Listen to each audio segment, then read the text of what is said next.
In this video, I'm going to show you how to blend in Tinkercad. Now, there's a bunch of different ways to do this, but I'm going to show you one right now, which I do think is the easiest. Now, you could go and whenever you place objects on here, you could use this radius tool over here, or some other things have similar tools as well. And what these tools are going to do are basically blend things a bit more so you can get them a bit smoother, okay? So you'll be able to kind of see, as you can see, kind of the edges are getting smoother and smoother as you go up with your radius. So that's one way to actually blend things together so they look a bit more blended. However, the best way to do this is using this tool over here, which is the extrude sketch tool, okay? So I'm gonna show you how to now use this, but we have to prepare something we can show this on. So I'm gonna go with this one over here. I'm gonna use kind of this shape over here, which is the cylinder. So I'm going to put it like this, and I'm gonna make it a bit bigger. And I'm also going to use this one, which is the box, and I'm gonna put the box over here. Now, let's say in this specific case, we want to blend this, okay? I'm gonna make this a bit narrower. There we go. Let's say you want to blend this. Now, yes, this does look good. However, it could look better. So if I put this over here, as you can see, there's still this gap in between, which I don't want to have. Now, for this purpose, I'm gonna actually make this a bit wider, so you're gonna see what I'm talking about. There we go. As you can see, you want like a perfect smooth transition. You don't want this or whatever, okay?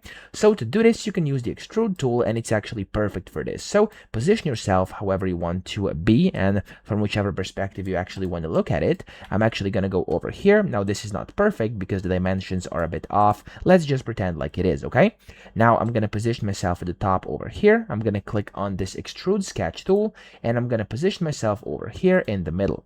Now, as you can see, it's going to take me to the extrude tool, and in here, I can play around. So I can make whatever I want here. For example, I'm going to just like make this blend over here. I'm going to make it like that, where I'm going to go in here, for example, like this, and then over here, I'm going to make kind of a bit of a straight line, and I'm going to go up here as well, okay? So let's make this blend over here work. Now, by default, you're going to create like a shape like this, but then you can also use different tools like over here. It's going to allow you to change it. You can then bend it. You can go and change smooth, etc. So if I go ahead and do it like this, as you can see, it's going to allow me to smoothen things out, and I'm also going to make it in here. So I'm going to position it about over here, and I'm going to smoothen it in like this. Again, you can play around with this if you want to. It's completely up to you. I'll just make a blend which is going to be like this, okay?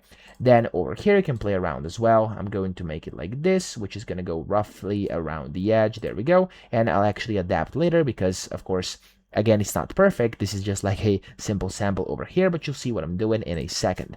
Now, whenever you're done with your smoothness, so this is going to be our transition through here over here. As you can see, it's actually looking quite convenient. What I'm going to do is click on Finish Sketch here at the top right. Now, when you do this, you're going to get like an object over here, which is the exact thing you have to put in between here. So if I go and actually make this a bit bigger, so if I put this up like that, so it's bigger, and I actually move it down like this, you'll see that it's going to be the exact thing I actually wanted, okay? So, oops, I'm actually going to make this a bit smaller now. There we go. So that's going to work for now. We're going to put this in here as a blend. Now, right now, it doesn't look perfect at all because, of course, if I go over it and if I group it, yes, it's created a smooth blend in here, the exact one I wanted, but there's still edges around here. So of course you can move this around as well. You can change it. You can go and cut it like that. So if I actually ungroup this like that, and if I were to, in this case, like tug this in just a bit like that, there we go, it would work better in this case, but you get the point here, okay? I was trying to actually blend these two together, and it actually worked perfectly because we created a blend inside this tool over here called the extrude tool, and it's now looking much smoother, and it's actually very hard to achieve this any other way, okay? Of course, you can finesse these things however you want, but that's one of the best ways to actually blend things in here inside Tinkercad, okay? Using this tool over here. So, I hope this video helped you out. If it did, please subscribe to the channel and help me out as well.